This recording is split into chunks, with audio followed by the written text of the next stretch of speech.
Mayam Bukram Zari to Nibir Impact News Nei Rajrong Thongbam Manu Huna Hariba 360-degree analysis of news and events ta Mayam Butaram Nok Chari Kunaya Ma Chakorpa Matamda Kunaya Dubu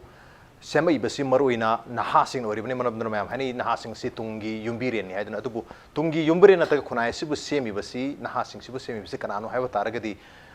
Ozasing Sina Semani Aduga Ozasi Kanano Namu Hal Targeti Kugi Maruina modern education the school college university type Ozamayam Aduga Yumdagi Horgana Yumda Leriba, Yungi Musing, Ima Pabundagi Horga, Ichilam Mayam Sing, Natraga Keru Lekagi, Natraga,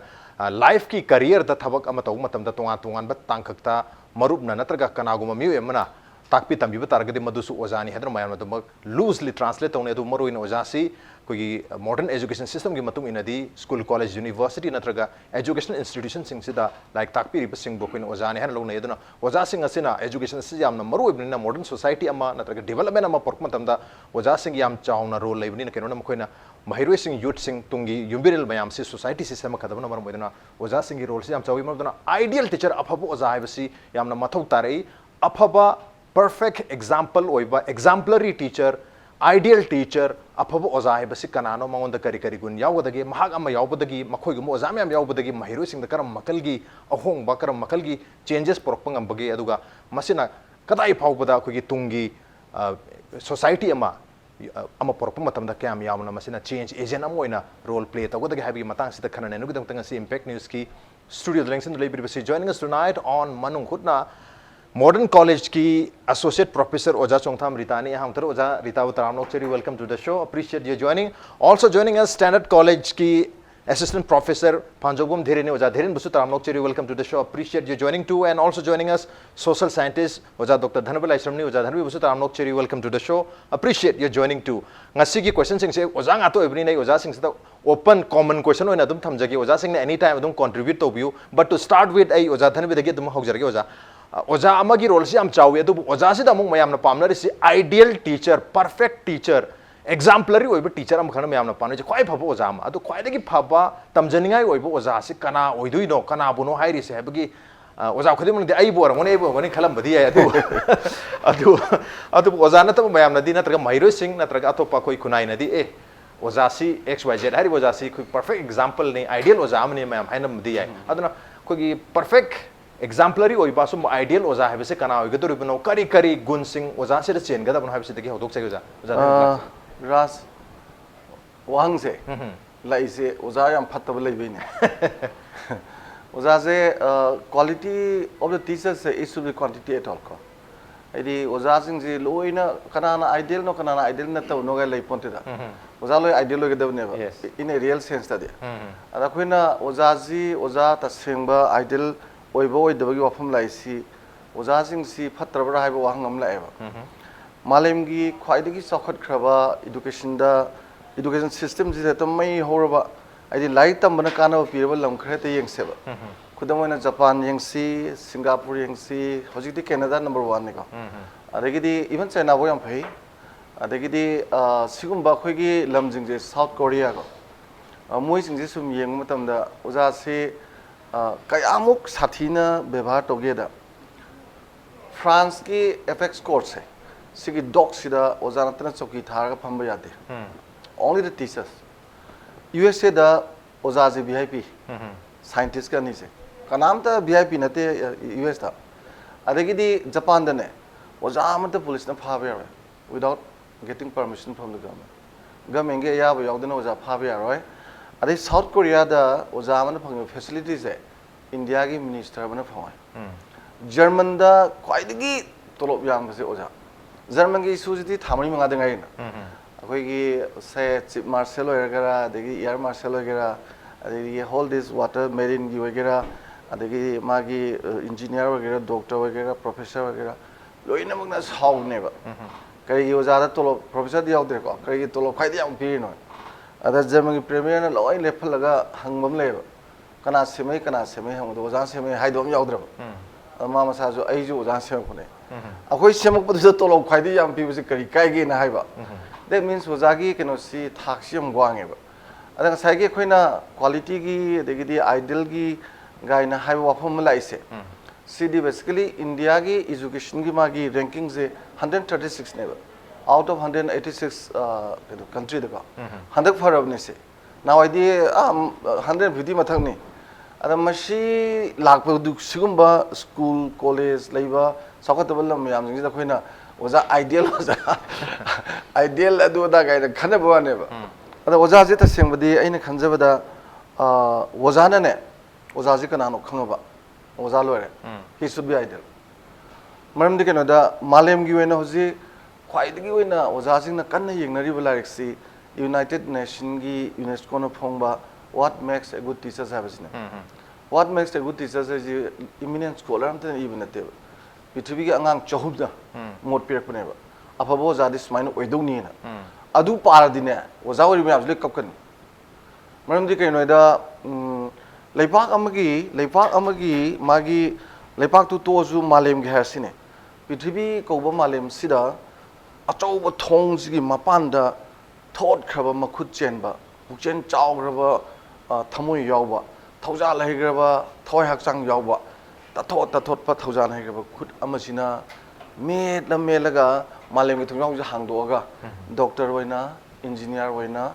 sibai hoina lawyer hoina lomi hoina simi hoina amam da pairaga thamakpa bukchel chaw graba thauja lai graba thot khaba khudu cheno mido oja ne ba aduna oja si mi saba engineer human engineer ko ri ai oja moina ai ji mi saba engineer ni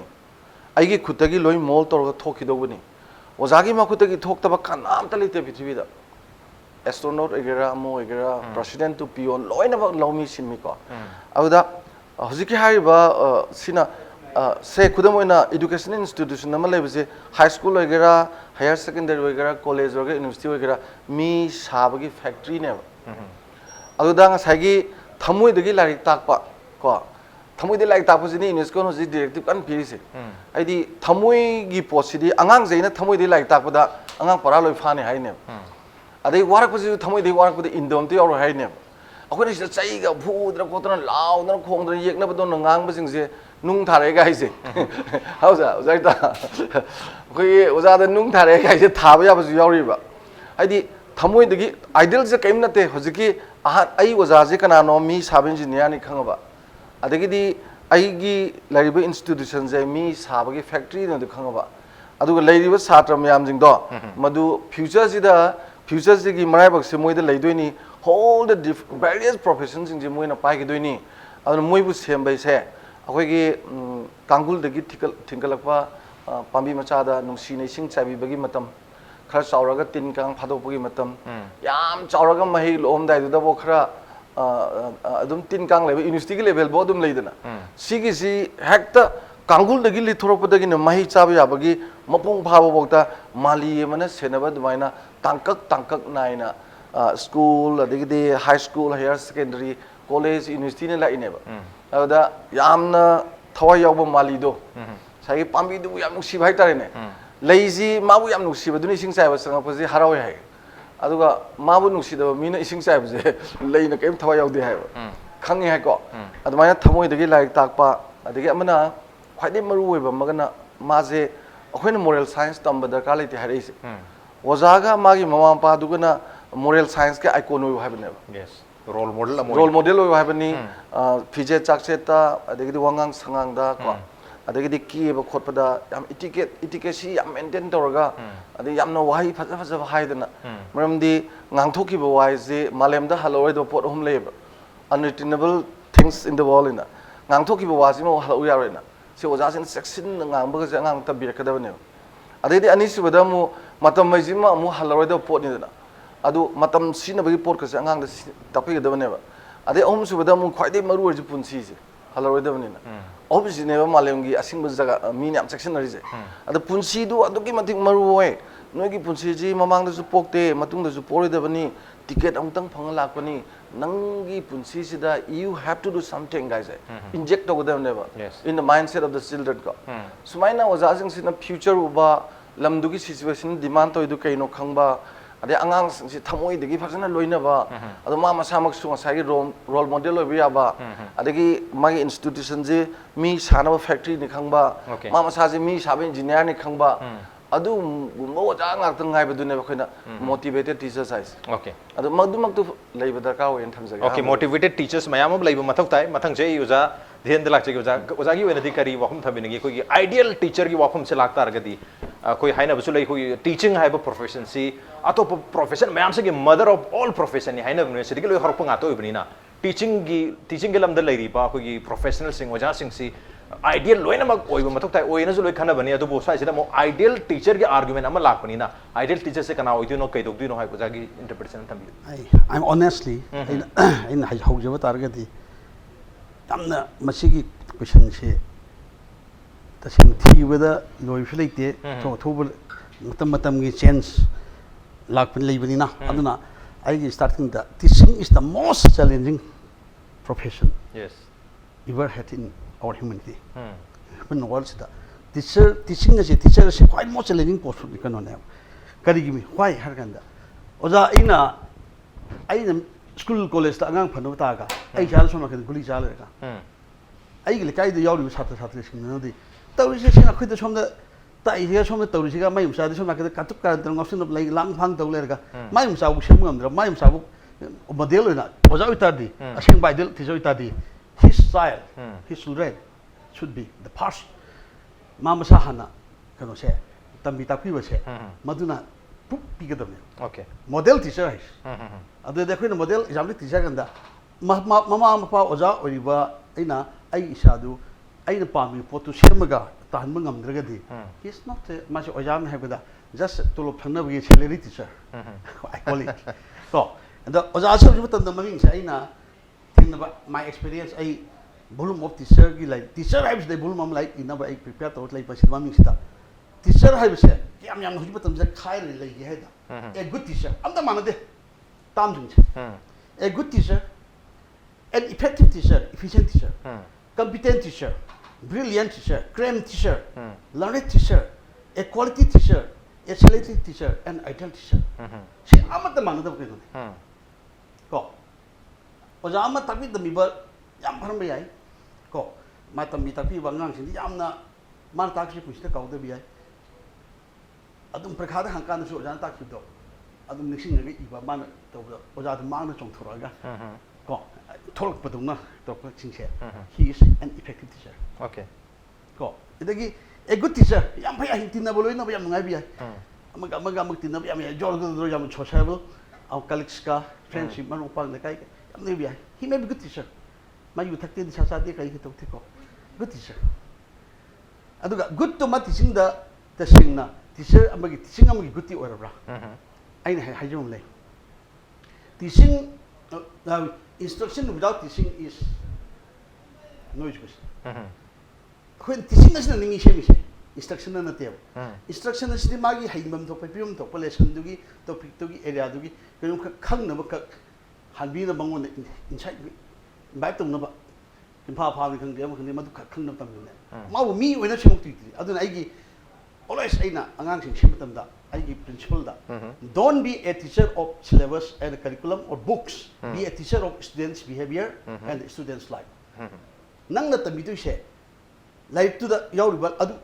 mo da halan note na ma kari wen jige ma behavior masi ngang si my behavior kai tawi mo kai yawi nang ma nang ka mai mung musano la nang la ina khumra nang si kai ki gun yawi tele kai yawi se angang ni maram the behavior student behavior fazan is targa student life to fetu berkanda ai ta video topic se masi ma pa cha cha na hadin ai gi to hana nang karam oining bo je nung karam sa tro isanu ai para se nang phau dia de na hadin bo adu na ta ibi khoi gi tamna ba da yawi sak se mo da khang na ba ne ba adu bu the priority should be given to child's angang dugi behavior angang pusi ai tawe class da angang si kharan phim sa high five yam ke kan ba tawlak ba ai kai to pilok se ke ai gi syllabus da kano se unit se taw ta me khala se ai unit 1 de hoge 2 de hoge 3 de hoge se ai leite kamai to gida masi angang sing yok sit da ba ma ta gi oita de ngasi se adolescent education ko value oriented education, value based education. I get a young parado. The more the pit of a class of a young them, Mangon the Kanaba, no one new innovative way of thinking about Kalama, Kanabama, Purasa Sekin of it. Go, Aduna, when I school the Karida was asking the Mutum da. Hoige, knowledge oriented teaching, exam oriented teaching aduna oja se aham da oja gi level khale oja gi level se fast oja khudi se teacher teaches through knowledge ko oja sing gi aham da knowledge pi da baka kitab bi bana textbook par like pai ba ke da kai yawi syllabus tu yaw kai kai yawi se just transcript madu angang ni hun na ba kitab bi se masi teacher teaching through knowledge ne hidan sehi mari manga se ni changjal kan ni ma ke lai teaching through teacher teaching through experience ma experience hatla ni sai knowledge tu yaw ram ni class tam experience tam ani mai noina adigi di hum suba stage la kan ma skar oja se ideal teacher ele kan hack tu se mangon da to tam oja pithvi lai ba like ti kari de ga amade lawr ga ayam herga angan pa na ham du nat ba masada gi ma situation nu chana ba angang mi oina sem na ba ngam na ba gi power puthok sa ba innovative magi masagi own creative dawdana puthok tana kai dawdana angang ru phana ba puna ba akhui life ga life ga my family duga my puchi duga chana na ba sem ngam na pu do madu ma chu ke da aduna teacher teaching through wisdom last thak se magi teaching khu se wisdom yong tam kan di wisdom to ta di inspiring ore adu ideal teacher se inspiring kan da khoi angang che la khang da bu khang da tam bi du ka nate babu matam to khang han ba haining han ba paning han ba tonging han ba haining like man da bu haining di oja ai se ma phung du oja le yong ka ron da da khoi tawri angang da ai sim khang de akhoi thang na bi yong na ba gi ta da du ma ga lo dai na ta si lo dai bi da da si tam da ka chen che la chen che to da yam to ina to chen mak da ima fa ai bo nang cha pi ge kho angang khra tam bi ba ta haining di yum na lak mi phau ta ai nal mi le kai chen tam da ima no tu man no bi ma sem sa sing che masih okay hangong na ba khangong da tong ai like ta mi bing kem to adu to tom rom ya ba adu like yaw do kang budi as moi chang nu wai am jin men tha sai de oi che le ba thong gan yo de ko to ma na su na hona da ai chang jel le ima do anga do like tam bi ram kan da ima no do ai dang le ho thok ra ga ai de nga like tam bi ma anga khang ngem do ngam da na ma ga chala koi cha bu do ai da ga ta de anga ai tapi le ho bu ba o ja se adu na khina teacher training hojik matam da oja se nam na sem oja se sem ma go oja ma natural gi masai oi pithok cha hai nom dei ko ana khina tam to shin ba se biat kai kai tam kan da khoi da a good teacher is born not met ma a teacher is born and also met okay ani se a good teacher is born not met apa oja se masi sem sabi ate masai picture pani masai pu dia ko bai khonjel mai ngang gi sakpoi gi do gi magi caliber mayam masa de inborn da yor kum ni jeri ba ngang nuksi ba la sai de gi quest knowledge thirst knowledge magi attitude dil wa mangon da siba to bu da leje bu do adu masing du di ma di puk tam ma gi thokte masai yong ja koi da okay adu ga tam ma thoi si di nang kamai ta ken method of teaching lesson plan sem ba ko adu ki technique adu system adu ki do smai hai to smai ho si ho step 1 2 3 sai follow the wasina a teacher is born and also met aduna in service pre service and the prospective teacher aduna teacher preparation and the teacher development I like here amana in service develop to gun chang mai gun amana masai pithok cha pithok aduna innate qualities ma'am yor amana acquired qualities so ento aduna high sing se aina ne ai gi sigi skill am kai se cha se 30 cues of teacher qualities of teacher ai sa je ban ai like ya we ai okay ai ba gi lai hau lui wa ai lui phong je honest ki kari lo ai hau lui okay quality mayam da su lak cha ge tu ha like sing ge okay ad high quality sai hai tu sina quality lai ai hai je roi ba quality me se na quality manga ban chen ba na ke ai mas ai chang sai tu ro ai high quality sai kya se ai se da job quality sai ma se ngam di ai ke tu se ke ge de tara se lai kya ho re 20 se lai kya le re 30 se lai kya le re tu 20 se lai ha da su Karena dah bawa sama lagi kau itu di, mengapa sih mata aku tu dia malu itu dia, masih aku isyarat siap mana, ada saya mau hidup dah. Okay. Apa apa usahamu, weda mana udah self evaluation itu, isan isap, aku ini mahiroi khutbah ki evaluation taruhga, ma kya pangi ma kya mahireh itu gitu cek tu pun muta, isan isabu evaluation tu busu assess tu busu masuk dah. Aku ini quality dulu aku tanda, oja sen, mai cuti ban hari itu mak kelas tu ini, kau mai kelas ini mission tu itu. Okay. But mana tai ba mana pi ba no mana tai ba khlo du ita di mark se second class di hen hen ba ha ge bu sungam ngam di khut pha jo kan mo kan mai ga check mai yo khal mai pi no ti kan atu ko jam di ka ba khar ma se ta atu ma tai ba let pa di regularly amadu na eta sang nai ba atu sang nai ba tu na quality sun hangi ha bi di na ti ओजा आमदुना तालपुदा एकता quality माइ खेल थाम तंदा एक एकता तापि 70 80 माइ matter दो याम चुम अदुना quality subject matter सिदा थुपन नुमिस नुमि दिल्ली थोस नुमि अमगा थोस नुमि क्वालिटी सब्जेक्ट मैटर हाइबसे अखोइना मार्केट चलगा आई कैन आई सकला मेना पेक फुट अमा लेवल यावदबा इंग्रेडिएंट तक तो मचा आई थनबनी है अदुना आई खादि इवन मागले खुनि लेते अदुदि आइगी लाइनिंग लाइनिंग लेरगा तो पिक तु यावरे हागा लाइक पारगा आई त मांग खुंदम ते आई अदुना क्वालिटी सब्जेक्ट मैटर दी बत मुनमुदा नुमिस नुमि ओइबो क्वालिटी पि बताई कम लाइक से मसाक मगुन जो बताई ओके यूनिवर्सल नॉलेज है तारे अपन खुद वक्त चनबा इंडिया दा चनबा तो चाइना दसु चनबा चाइना दा चनबा दसु एनीवेयर मालेगुम हम दा चनबा दु मखल की नॉलेज पीबी ब मथौ तारे ओजान सु सेल्फ असेसमेंट इसा ने छादा चेक तो जो मथौ तारे तो ओजान साइ बोर्न टीचर की वहम लाय तो सोइसदा आर्गुमेंट अमना ओजान अफबा ओजा अफबा म्यूजिशियन अफबा पुलिस अफबा पॉलिटिशियन अफबा मी जे अमत पोकते पोकपसे बेबीस अंगांग आता पोए है अदर मयाम से लोइना सेम याब गातने हाबि वाफम से लै अखोय ओजा मयाम से मरक तमजनिंगाय ओइबो ओजा हाबि वाफम लाइब से करिगनो मसिन ताकपदि ngасai हौबदसु जाधबि ताकपिखिबा तमजनिंगाय ओइदब आइडियल ओइदब ओजा खर यावरब्रा यावबदगी तम आइडियल ओइबो ओजा थिनरेब्रा हाबि वाफम दुनि अदर ओजा सोइस आइडियल ओइबा ओजा हाइसी गी तोंगा तोंगा वहान थोक ओजा मयाम से थम्बिखरे हाइरे मयाम से पुंजलगा आइडियल ओइबो ओजा दुदा गुन मयाम से यावदोसु माली यावबसु माली ओजा अदनाय ओजा थमजे लाचनी जा हुजिकसी आइडियल ओबो ओजा से कोई रेस्पेक्ट सु कमांड तो है थमोई दगे हतार है की हल खंगलगा रेस्पेक्ट होन तब हारि बो ओजा से एक उ मतम द महिरो सिंग मसा मतम द नेचुरली मागी थमोई दगी ngасai ओजान हाबे थमोई दगी लाइक ताकपि बरमाइना महिरो सिंग सु थमोई दगी रेस्पेक्ट अमा थोक पाइ तार दो हुजिकी मतम सिदा ओजा सिंग सिदा कोई रेस्पेक्ट पिबगी चांग हाइगद्रा रेस्पेक्ट से खागा सुम वालकपगी ममी ताउन तवी respect in the name of respect अकी बो इन फियर ओइन लेबगुम सु तवी मरब द सोइ सिदा आइडियल टीचर से यामना किहन मंग अम्बो ओजा दुन ओइदुरी ब्रा हाइबगी सु वहम लाक तोरे करी वहम थबनी कोई रेस्पेक्ट तमना तमना मांगथरपगी ममी ताबा नत्रगा महिरो सिंगना स्कूल कॉलेज नत्रगा यूनिवर्सिटी दा कोई क्लास याव अटेंड तोबा हाइतर मोगी अटेंडेंस की चांगा जे सुम हंदरपा दुगो ओजा अमनी दना चांगा जे वांगबा कमाई यान अटेंडेंस वांगबदना कोई आइडियल लेना लौगदबरा कमाई थंबिनी ओजा साइ राज थाइन की गुरु शिक्षा माय परंपरा का है ओजा जी उर लाइदों खुरम मा तौबदो हुजिकती अदुदी यारो दि मादि अदुदी मतम मतंगी मतुंगी लेबको yes ngasi angang si oza adu yamna ki dane am bebar to buga angang si ju ai gi mot di mathau ta den khale yam maruina apha phaba educational institution pithbi gi leijing si da oza ga sar ga tin ba gi mong si as a friend adum tin ne ba bebar nung bar na tabada yam nung sina yam nak sana tin gi bisi si ju yamna sine na kana ba le ba japan ji education de ma ju one of the most educated countries in the world hai ada ma ki kamaina no na moi american team jing research to kan moi no u bse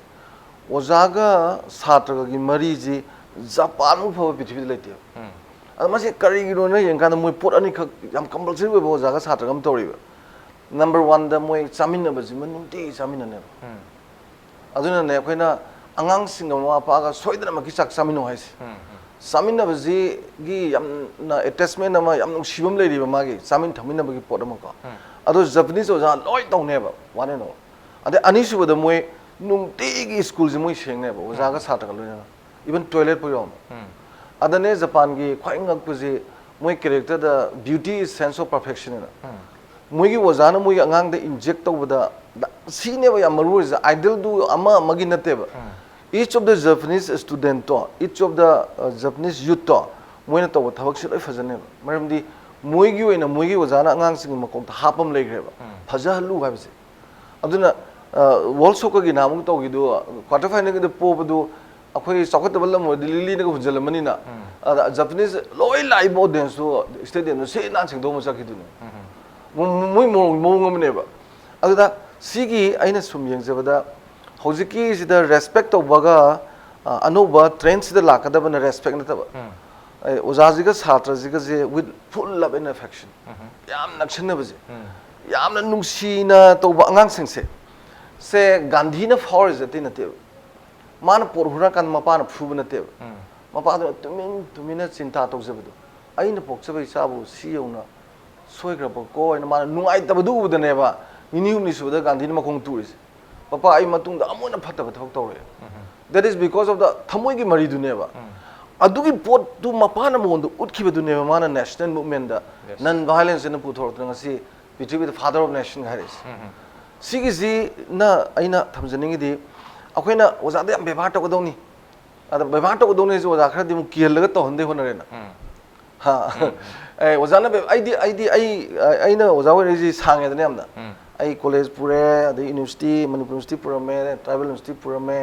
हौजिना इग्नूगी Manipur university दा लेरिको as a counsellor अदो आई ngasi bawda teacher dei kolom lawte angang sing da haiba ai ozana ten I'm not teachers I'm your friend adu yes I want to be teacher very much ko but oza di woi ngam dung man de because ozai magun dong sai ozai quality miam do adu shok ngam bai se adu ga in comparison to others akhoina ga oza war padu su yamna phatta badi natte ba khoi se adu wo isane ya de ba mai oza gi keno se aduna aina khanjaba da angang na bevar to honji har dine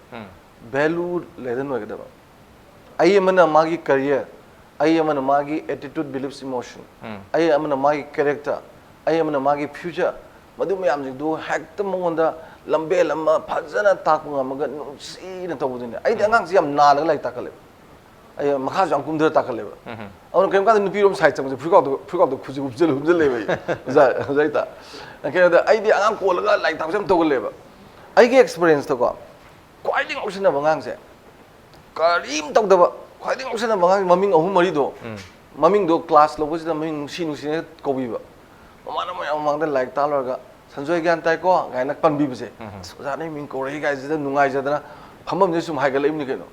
adu par keno de sahi rom da mako phong ko leim ni keno thamoi gi pochi tongan bam ne ba aduna hangbiri bsida khoi ras gi sida ina khumjaning bsi parampara gi duju yamaru oi aduna matam magi ni ko adi hojita yam lurezi global gi laiba trend city changing ji ekta very much fast ne ba even ozajing marung nang si like tambaji tongna ba hair pu yori ba kayo da information is a commodity oi gre ba ngasi khoi ga ngang sin khoina like tamali ji di information do ado memorize torga parikha de you have ne ba ada yori ba information do di like sutang thab du ne ba ado pai mo mobile do p3 yawram ne ba angang du mobile jo pai ne ba like sumai table manga tu lei ne ba table ne like manga tu ti sida yam hengre ba thousand hengre ba hoji like tu da akang na khar yaw din nungsit ta pai lari information yam je mai ne ba aduna information khaktang du commodity won da posi memorize torga madu parikha de you aduga nang je angang afabane se ngasi gi anoba school of thought ozam yam singsina madu yadre ba adagi de amu hoji yam kana lai se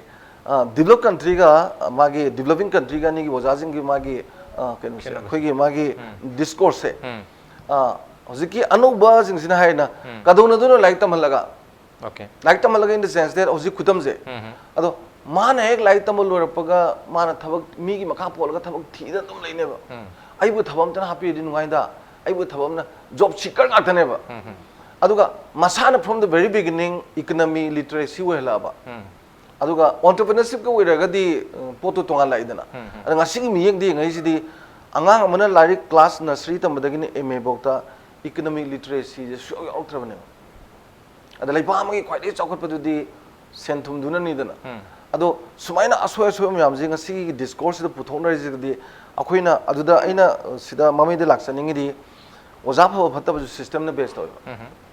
india gi education system da mark oriented or by exam oriented or di khwai de phabu ja kana no mark khwai phangan du ne natra ado khwai de mark phangali bo ja do madu ne bo ju kudan ta le tuition ga to da car ga chandri ji ko ado ma ji khwai de phaba ideal o ja ne hai ga dra ba ado matam gi matungina chana ba da ba ji assess to ga dong ne ba ado aina khanja ba da system jina june thamjage ba okay mark oriented oi ba se japan da anga magi interview to kan da certificate product ba attendance ado pithribi mi loi ngai je japan ma samona jumo statement ha ba akhoi gi attendance 99.9 se high ba di ikai dan moina 99.5 above higher ga to ba ai di attendance gi pori ba certificate to adu angang lep kone ba okay ngangi magun je ada khoi gi na mark te lepi dina aduna system jina su oja sing se siwa smaina to hon baju ebi ba aduga yam sathi ne canada ko hojik top cheli base yam si yam sang re wari ji ko akoina apa ba lam jing ji gi oja jing ji akoina oja oi jabagi assess to jaba tamda moi gi angang khusem je masi hojik ki society hojik economic system ꯍꯧꯖꯤꯛ political ꯁꯤꯁꯇꯦꯝꯁꯤꯗ ꯍꯦꯛꯇ ꯄꯨꯁꯜꯂꯒ kit ꯂꯥꯎ ꯊꯝꯕ ꯌꯥꯅꯕ ꯁꯦꯝꯃꯦꯕ ꯑꯩꯈꯣꯏꯒꯤꯅ 30 yearsꯃꯨꯛ ꯒꯦꯞꯅꯦ ꯍꯧꯖꯤꯛ ꯂꯩꯔꯤꯁꯦ ꯑꯩꯈꯣꯏ ꯁꯤꯂꯦꯕꯁꯁꯦ ꯍꯧꯖꯤꯛ ꯇꯧꯅꯔꯤ ꯃꯌꯥꯝꯁꯦ ꯆꯍꯤ 20-30ꯒꯤ ꯃꯃꯥꯡꯒꯤ ꯗꯤꯀꯦꯠ ꯑꯅꯤ ꯑꯍꯨꯝꯒꯤ ꯃꯃꯥꯡꯒꯤ ꯄꯣꯠꯅꯦꯕ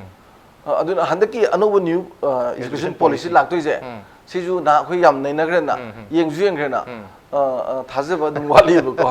ꯑꯗꯨꯃꯥꯏꯅ ꯊꯝꯖꯒꯦ ꯍꯧꯖꯤꯛ ꯂꯩꯔꯤꯕ ꯁꯤꯁꯇꯦꯝꯁꯤꯒꯤ ꯃꯇꯨꯡ ꯏꯟꯅ ꯑꯥꯏꯗꯤꯌꯦꯜ ꯑꯣꯖꯥꯁꯤꯁꯨ ꯑꯐꯕ ꯑꯣꯖꯥꯁꯤꯁꯨ ꯁꯤꯁꯇꯦꯝꯗꯨꯒꯤ ꯃꯈꯥ ꯌꯥꯝꯅ ꯄꯣꯟꯕꯅꯤꯅ ꯍꯧꯖꯤꯛꯀꯤ ꯂꯩꯔꯤꯕ ꯁꯤꯁꯇꯦꯝꯁꯤꯗꯗꯤ ꯍꯣꯏ ꯁꯤꯁꯇꯦꯝꯕꯨꯗꯤ ꯆꯦꯟꯖ ꯇꯧꯅꯕ ꯌꯥꯝ ꯀꯟꯅ ꯅꯦꯁꯅꯦꯜ ꯑꯦꯖꯨꯀꯦꯁꯟ ꯄꯣꯂꯤꯁꯤꯅꯆꯤꯡꯕ ꯗ꯭ꯔꯥꯐꯀ ꯇꯧꯗꯅ ꯌꯥꯝ ꯀꯟꯅ ꯍꯣꯠꯅꯕꯗꯤ ꯂꯩꯔꯤ ꯑꯗꯨ ꯁ꯭ꯋꯥꯏꯁꯤꯗ ꯑꯩ ꯑꯣꯖꯥ ꯊꯦꯟꯗ ꯂꯥꯛꯆꯅꯤꯡꯉꯤꯁꯤ ꯍꯧꯖꯤꯛ ꯂꯩꯔꯤꯕ ꯁꯤꯁꯇꯦꯝꯁꯤꯒꯤ ꯃꯇꯨꯡ ꯏꯟꯅꯗꯤ ꯈ꯭ꯋꯥꯏꯗꯒꯤ ꯌꯥꯝꯅ ꯃꯍꯩꯔꯣꯏꯁꯤꯡꯅ ꯐꯣꯂꯣ ꯇꯧꯕ ꯑꯣꯖꯥꯗꯨꯁꯨ ꯑꯥꯏꯗꯤꯌꯦꯜ ꯇꯤꯆꯔ ꯑꯃ ꯑꯗꯨꯝ ꯑꯣꯏꯕ ꯑꯗꯨꯝ ꯆꯤꯡꯗꯣꯏꯅꯤ ꯐꯣꯔ ꯑꯦꯛꯖꯥꯝꯄꯜ ꯇ꯭ꯌꯨꯁꯟ ꯈ꯭ꯋꯥꯏꯗꯒꯤ ꯌꯥꯝꯅ ꯂꯥꯛꯄ ꯑꯣꯖꯥꯗꯨꯁꯨ ꯑꯗꯨꯝ ꯑꯥꯏꯗꯤꯌꯦꯜ ꯑꯗꯨꯝ ꯆꯤꯡꯒꯗꯧꯔꯤꯕ꯭ꯔꯥ ꯀꯔꯤ ꯋꯥꯐꯝ ꯊꯝꯕꯤꯅꯤꯡꯉꯤ ꯑꯣꯖꯥꯒꯤ ꯁ꯭ꯋꯥꯏ ꯃꯣꯠꯁꯦ Yes, ideal teacher is an issue.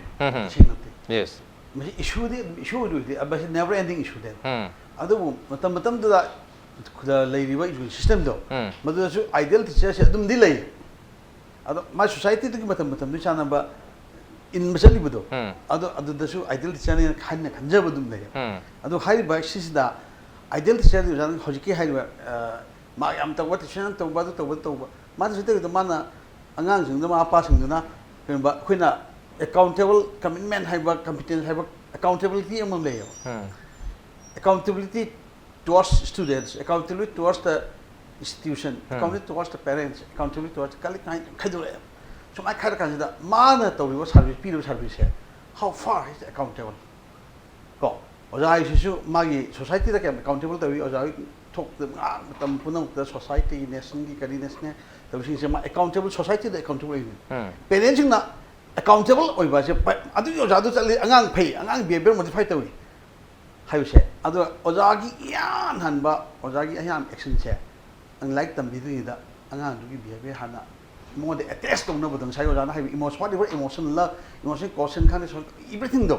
मधु हाँ तौनबद मागे एटेचमेंट हाँ सेंगटपसीना द फर्स्ट एफर्ट बस ओजा की मसीगंब ओजादो आइडियल की अहन मकोन को अहन मकोन मसे इन रियलिटी इसान इन प्रैक्टिकल मसे तौजख्रमी को खंजे आगाम वेब सेक्टिंग आगाम ट्यूशन तब ओजा कनाम यूम ओजा लाए से बोसे पुथरो कई पुथरो से थमो येंगो ओजा से पारो नुखुद ए बी सी नम ले आगाम नाकंद मीरांग चप उचेक पाई महुई लाग ममा तवे लाउले फास्ट मागी बिहेवियर हाँ टेस्ट तौनगे को माना ओनजनगे मागी क्लास ताक अखोई लोन टीचर्स जॉन लैटिन है वह को teachers John Latin the teachers should know the behaviour of the John it is the psychology of the John आगामी मोटिवेशन आगामी एटीट्यूड आगामी इंटरेस्ट को मैम ले अखोना हाइजबद you can pull a horse in the river you can make drink अखोना थन ngамde आगाम खंग हिंद्रगदी याते child psychology behavior se nong matok tari angang do aina kamai tong na angon test tong na ai gi tambi do ba aina puningi ba heningi po se kamai to puya ge de se fast man ma gi behavior angon rely on angon hana test to ga tap kan de de hoski angang se admai to man he mama ke man na mama phi ya laga to ko sida machi like tam sida kamai to ge da mama si thadok ya dim thadok aina angang sida lai ai pon pisan ba ama pisan to andadi angang se sum ta tampak ta phame tampak pham amina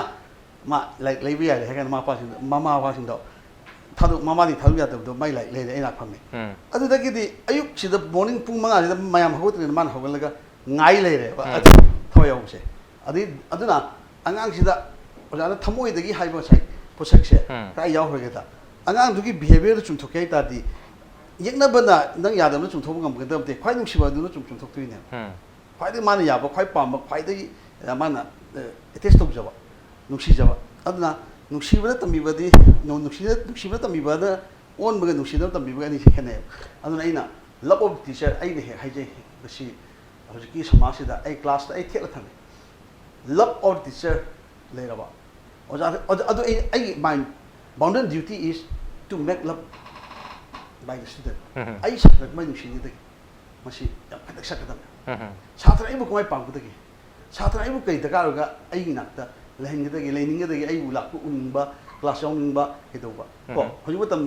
छात्र class याबसे पुंग मरी फो class तब से छात्र लेते आई class है पुंग मरी फो last mi chani jum kai ra thon thon da ka bo jan si hai ka da try le adu di chatra na paman ba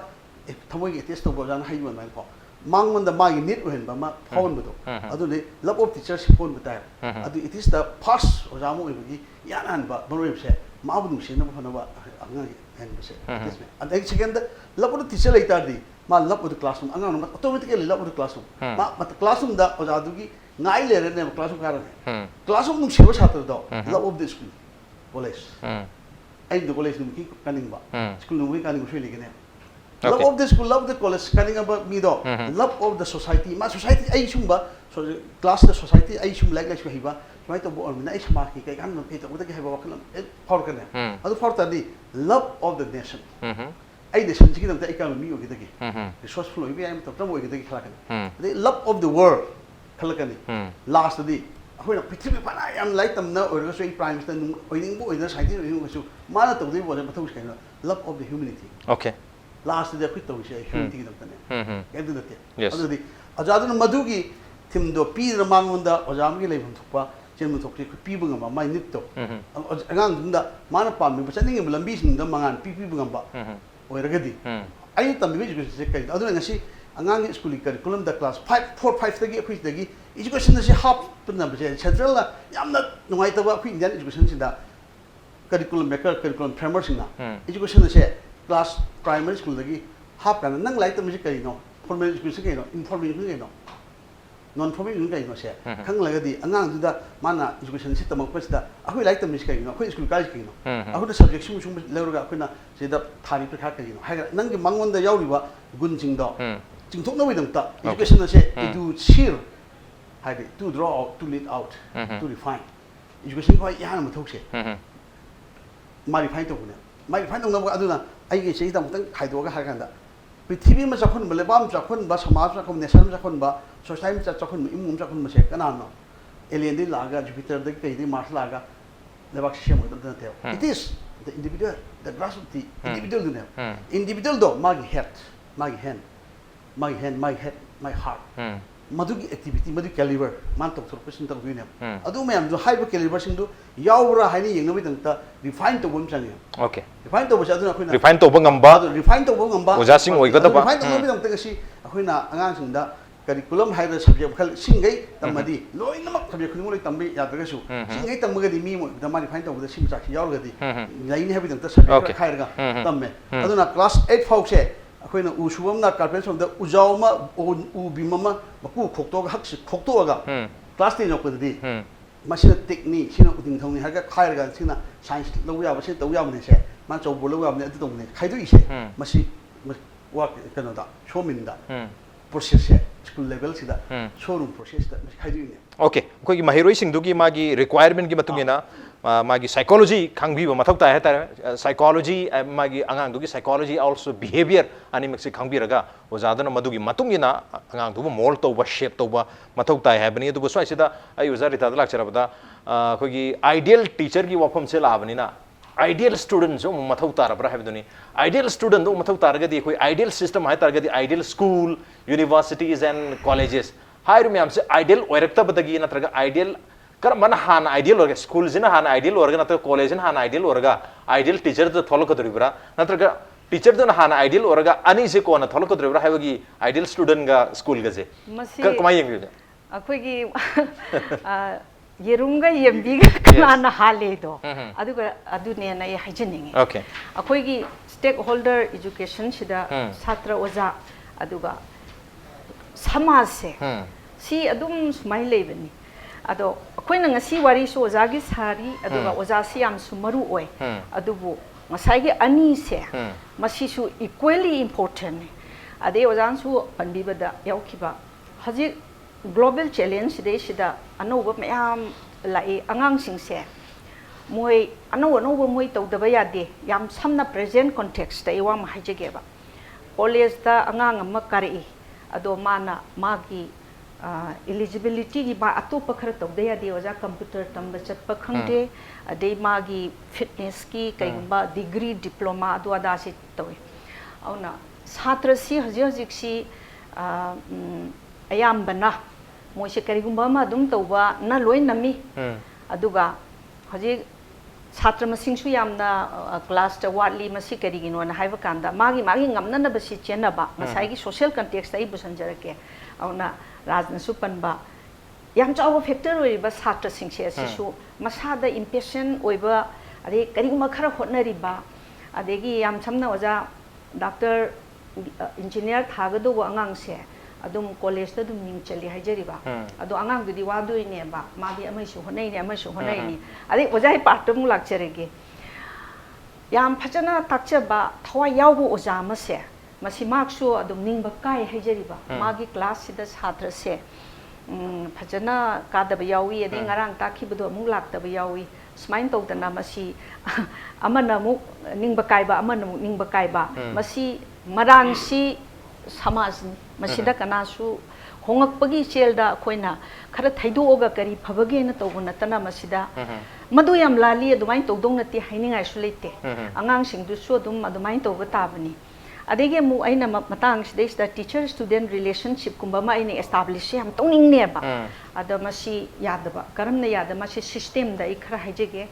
ꯃꯗꯨꯗꯤ ꯑꯩꯈꯣꯏꯗ ꯗ꯭ꯌꯨꯇꯤ ꯄꯤꯕ ꯑꯗꯒꯤ ꯑꯩꯈꯣꯏꯅ ꯇꯧꯗꯧ ꯗ꯭ꯌꯨꯇꯤꯗꯨ ꯇꯧꯕ ꯑꯗꯩ ꯗ꯭ꯌꯨꯇꯤꯗꯨ ꯀꯌꯥꯝ ꯏꯐꯤꯁꯤꯌꯦꯟꯠꯂꯤ ꯇꯧꯕ ꯑꯗꯩ ꯑꯉꯥꯡꯁꯤꯗ ꯁꯤ ꯍꯩꯕ ꯍꯥꯏꯅ ꯁꯨꯃꯥꯏꯅ ꯁꯨꯝ ꯆꯠꯄ ꯑꯗꯩ ꯂꯣꯏꯔꯒ ꯑꯩꯈꯣꯏꯁꯦ ꯇꯨꯃꯤꯟꯅ ꯑꯃꯨꯛ ꯂꯩꯕ ꯇꯥꯕ ꯑꯩꯈꯣꯏꯅ ꯄꯥꯝꯖꯕ ꯑꯣꯖꯥ ꯈꯔꯅꯗꯤ ꯑꯉꯥꯡ ꯇꯥꯟꯅꯅꯦꯕ ꯑꯩꯅ ꯍꯥꯏꯖꯅꯤꯡꯕꯗꯤ ꯀꯔꯤꯒꯨꯝꯕ ꯁꯤꯁꯇꯦꯝ ꯑꯣꯖꯥꯅ ꯖꯄꯥꯟ ꯄꯟꯕꯤꯈꯤꯑꯕ ꯃꯁꯤꯗꯩꯁꯤꯗ ꯇꯤꯆꯔ ꯁ꯭ꯇꯨꯗꯦꯟ ꯃꯌꯥꯝꯁꯤꯡꯁꯤ ꯌꯥꯝ ꯅꯛꯅ ꯂꯩꯅꯅꯕ ꯀꯔꯤꯒꯨꯝꯕ ꯁꯤ ꯑꯣꯖꯥ ꯁꯤꯁꯇꯦꯝ ꯈꯔ ꯆꯪꯗ꯭ꯔꯦꯅꯦ ꯑꯣꯖꯥ